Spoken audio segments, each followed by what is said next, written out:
Jeremiah 37. I read from the Institute for Scripture Research, the ISR, because it takes a direct translation from Hebrew to English, Greek to English, and Aramaic to English. Yah is short for Yahweh, Yahweh, Yod He Vod He. There's no difference.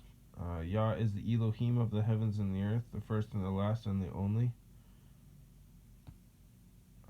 Yah is an extremely jealous El. He doesn't even want the names of idols or mighty ones to come to our lips. And the letter J is about 600 years old, while the son of Elohim, Yehoshua, died on a stake for the sins of all of humanity more than 2,000 years ago. In a direct translation from Hebrew to English, Yehoshua is Joshua. Jeremiah 37. And sovereign Sidkiah, son of Yoshia, reigned instead of Coniah, Konyahu, son of Jehoiakim, whom Retstar, sovereign of Babel, set up to reign in the land of Yehudah. But neither he nor his servants nor the people of the land had listened to the words of YahWeh which he spoke by the prophet Jeremiah. And Sidkiah the sovereign sent Yehukal, Yehuk with a line underneath of it, Al, son of Shelemiah, Shelelemyah, and the priest Sephaniah, Tsephanyhu, son of Maaseiah, MA'Ase with a half a check mark, YAH, to the prophet Jeremiah, saying, Please pray to YahWeh our Elohim for us. Now Jeremiah was still coming and going among the people, for they had not yet put him in prison.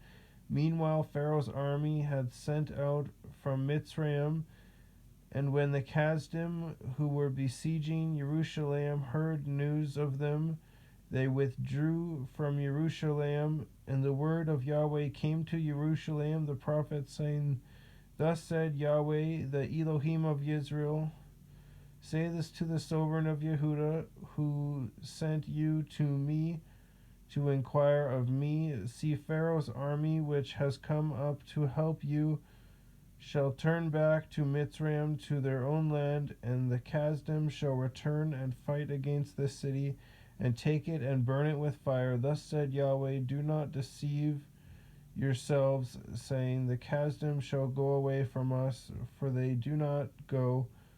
For though you had stricken the entire army of the Kasdim who are fighting against you, and there remained only wounded men among them, they would get up each man in his tent and burn the city with fire. And it came to be, when the army of the Kasdim left the siege of Jerusalem for fear of Pharaoh's army,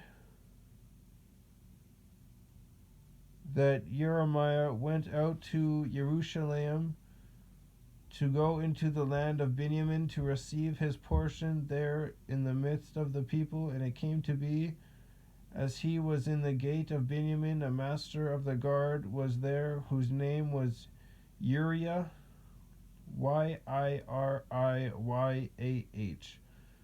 son of Shelemiah, son of Hananiah, and he seized Jeremiah the prophet, saying, You are deserting to the Kasdim.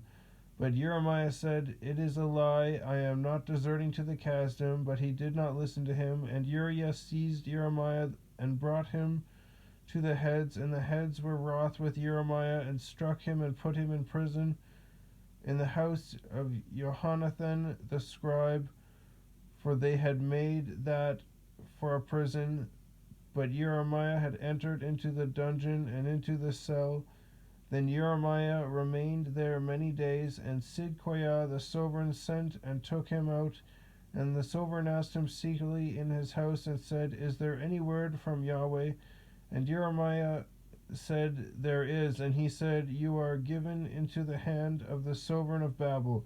And Jeremiah said to Sidkiah the sovereign, What have I sinned against you and against your servants and against this people that you have put me into prison? Where are your prophets who prophesied to you, saying, The sovereign of Babel is not coming against you or against this land?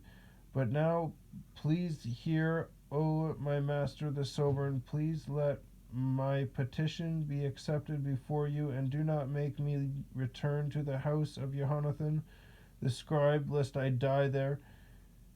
Sidkiah the sovereign then commanded Jeremiah to be placed in the court of the guard, and that they should give him daily a piece of bread from the baker's street until all the bread in the city was gone. So Jeremiah remained in the court of the guard. So in prison.